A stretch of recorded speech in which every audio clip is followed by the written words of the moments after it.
What will interstellar spacecraft look like?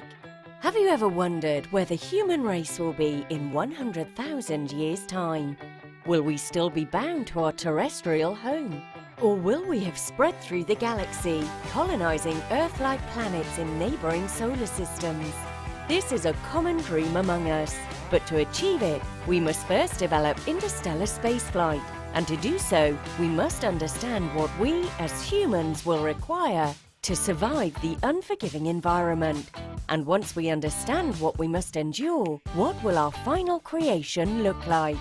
When it comes to the outer design of the ship, we will be liberated from the constraints of aerodynamics.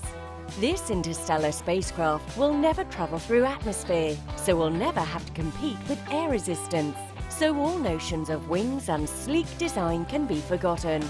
We may have been conditioned to associate long, clean lines with speed, but our spaceships will technically be allowed to be as chunky and ugly as we like. And this will be to our advantage, as we need this thing to be enormous. Even with our newest and fastest propulsion systems, any interstellar flight will take many years, even generations. And as we won't have anywhere along the way to restock, the craft will require room for all the life-sustaining amenities we need. This could include entire sections devoted to crops or cattle, and recreational facilities to help emulate an Earth-like environment. The fundamental design of our ship will be centered on to keeping us alive and keeping us sane. Artificial gravity will be a key component. As we have learnt from astronauts at the International Space Station, spending prolonged time in zero gravity can cause erosion in the human body, such as decreased bone and muscle density.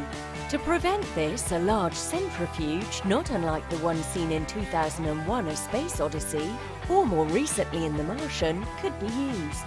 However, this centrifuge will have to be very large as well. If it were too small, our feet would be experiencing more gravity than our heads.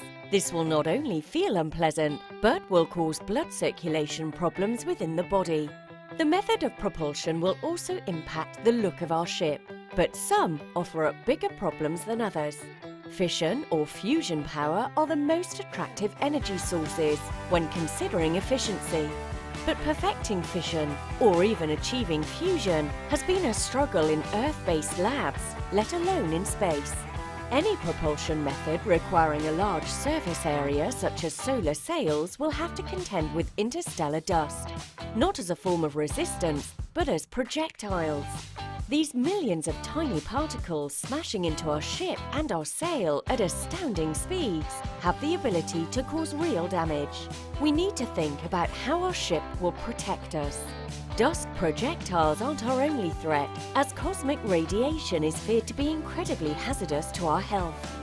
Our ship will need thick walls, designed to keep humans and essential equipment strategically shielded within the craft. Or if you're more inclined to the idea of creatively utilizing nature, we could consider attempting to hollow out an asteroid and hiding our ship within. All of this so far is assuming a relatively traditional view of space travel, and keeping within these realms, space colonization is generations away. Transformative technologies must first be developed to overcome the issues we have just considered, not to mention the problems we haven't even encountered yet. However, the current rate of progression humans are developing at is unprecedented, and the next pivotal technology could be just around the corner. It really is impossible to put a date on our departure from Earth. We hope you learned something today that made you think. Thanks for watching.